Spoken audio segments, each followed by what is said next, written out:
Hi dear parents. Covid के चलते बच्चों की स्कूल की एंड स्टडीज की बहुत लंबी छुट्टियां होने के बाद जब ऑनलाइन स्टडी का ऑप्शन सामने आया तो टीचर्स, पेरेंट्स एंड स्टूडेंट्स के लिए बहुत ही चैलेंजिंग था।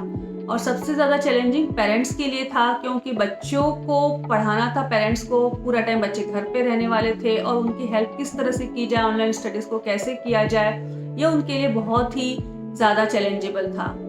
तो आज की इस वीडियो में हम लोग इसी बारे में बात करेंगे कि पेरेंट्स को किस तरह से अपने बच्चों की हेल्प करनी है ऑनलाइन स्टडीज में और उनका क्या इंपॉर्टेंट रोल है।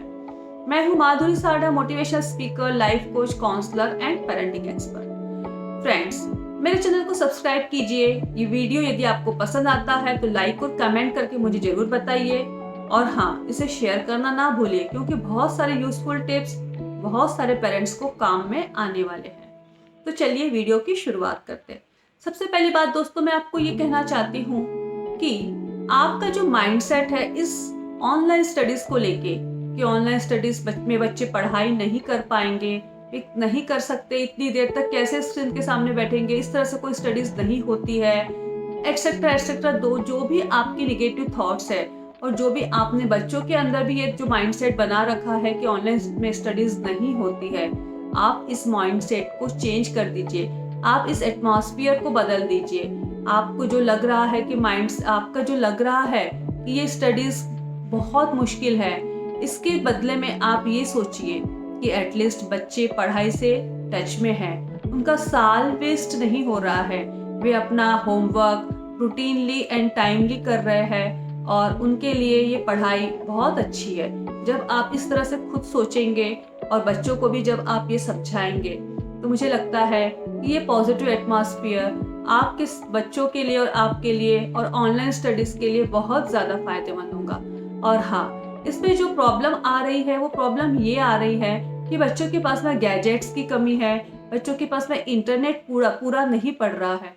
तो मुझे ऐसा लगता है कि ये जो प्रॉब्लम है इनको आपको सॉर्ट आउट करना ही चाहिए, क्योंकि साल भर जब आपके बच्चों को ऑनलाइन स्टडीज से पढ़ना है और आगे भी सारे ऐप्स जिसके थ्रू बच्चों के ट्यूशंस, बहुत सारे पढ़ाई इन्हीं के थ्रू होने वाली है, तो आपको इन सब का इंतजाम बहुत अच्छे से करना ही चाहिए।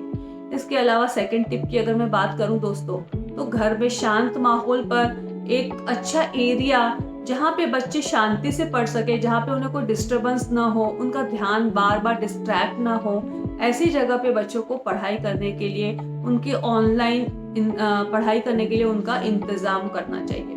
बच्चे छोटे रहते हैं तब उनके साथ में किसी न किसी एक पेरेंट को या फिर बड़े भाई बहन को, घर के किसी भी मेंबर को उनके साथ में रहना बहुत ज़रूरी है, ताकि क्योंकि छोटे बच्चे इतनी जल्दी समझ नहीं पाते हैं पढ़ाई को, तो यदि आप उनके साथ में रहेंगे तो उनको वो पढ़ाई, वो स्टडी को आप ठीक से समझा भी पाओगे कि टीचर क्या कह रही है, क्या समझा रही है। तो ये एक टिप आपको ज़रूर ध्यान में रखनी है और ये जरूर करना है। इसके अलावा बच्चों को जब एक्टिविटी दी जाती है तो आपको उस एक्टिविटी में एक्टिवली पार्ट भी लेना है, बच्चों को एंथुजियास्टिकली समझाना भी है और उन्हें उसके लिए तैयार करना है। जब बच्चों को लगेगा कि हाँ, हमारा कोई यहाँ सपोर्टिव है जो हमें समझा रहा है, जो हमें बता रहा है कि एक्टिवली कैसे पार्ट ले इन सब चीज़ों में, इन सब एक्टिविटीज़ को कैसे करें, तो बच्चा ऑटोमेटिकली उसको ऑनलाइन स्टडीज़ बहुत ज़्यादा अच्छी लगने लग जाएंगी, इंटरेस्टिंग होने लग जाएगी उनके लिए।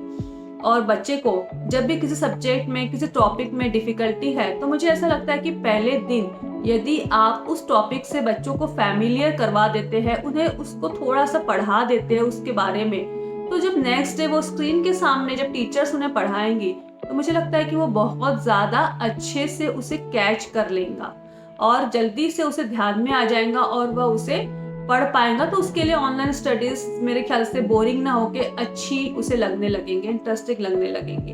बच्चों को खाना भी आप थोड़ा सा लाइट दीजिए ताकि उसको स्क्रीन के सामने नींद ना आए।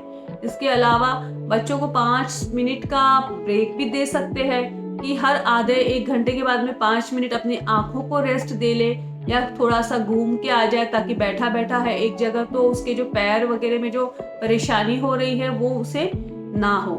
बच्चों की जब भी टेस्ट होती है तो बच्चों को टेस्ट आप ऑनेस्टली देने के लिए कहे, आप ध्यान रखिए बच्चों का कि बच्चे ऑनेस्टली टेस्ट दें। इसके अलावा दोस्तों एक टिप मैं ये भी कहना चाहती हूँ कि यदि आपके बच्चे जब ऑनलाइन स्टडी कर रहे हैं तो आपको 1 या 2 बार चक्कर वहाँ ज़रूर मारना चाहिए कि बच्चे पढ़ाई कर रहे हैं या कोई वीडियो गेम्स खेल रहे हैं या किसी से चैटिंग कर रहे हैं। तो बच्चों पर थोड़ा सा ध्यान रखना भी बहुत ज़रूरी है।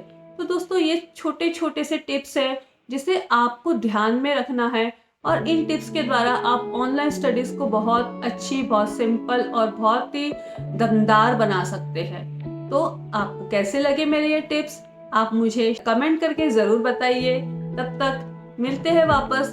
Take care, keep smiling.